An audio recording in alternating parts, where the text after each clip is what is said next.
Spalio 1-ąją, kaip ir visoje Lietuvoje, Alytaus rajone paminėta tarptautinė pagyvenusių žmonių diena. Šią progą Alytaus rajono savivaldybės vadovai senjorus iš visų rajono seniūnijų sukvietė į popietę Kviečių puodelio arbatos, kuri buvo surengta Simno kultūros centre.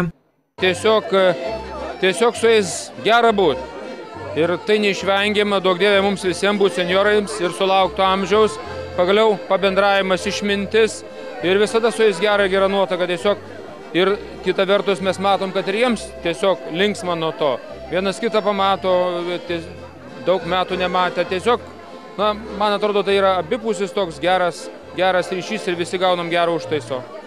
Į renginį Simne atvyko daugiau kaip 400 pagyvenusių žmonių. Simno kultūros centre jiems parodytas Vilniaus kultūros centro senjorų teatro spektaklis Dobilėlis penkialapis pagal Balio Sruogos komediją. Po nuotaikingo spektaklio senjorai buvo vaišinami arbata ir pyragaičiais, bei galėjo pasiklausyti Alytaus rajono kaimiškos muzikos kapelų Simnyčia ir Pasagėlė atliekamų dainų. Moterys ir vyrai džiaugiasi, kad nors kartą per metus jie gali susiburti ir švęsti savo šventę.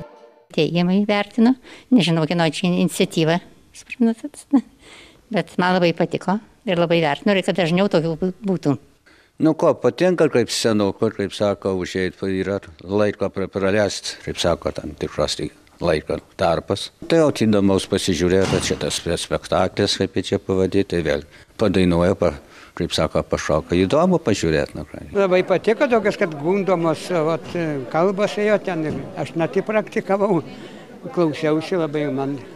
Įdomu tokie dalykai. O ši šventė, kaip vertinate ją? Ir šitą šventę labai gerai. Žmonės būna linksmi ir galbūt mažiau dirba. Pailsi. Smagu, kad dar mus pripažįsta. O taip tai, pernai mes irgi buvom iš Miklusėnų. Tai irgi buvom, irgi labai smagu buvo. O čia dar smagiau, daugiau žmonių. Pagyvenusių žmonių diena Lietuvoje pradėta minėti 2004-aisiais, siekiant atkreipti didesnį dėmesį į vyresnio amžiaus žmonių problemas ir parodyti jiems deramą pagarbą. Alytaus rajono savivaldybės vadovai rajono senjorus šią dieną kasmet sveikina rengdami susitikimus ir įvairias šventinės popietės.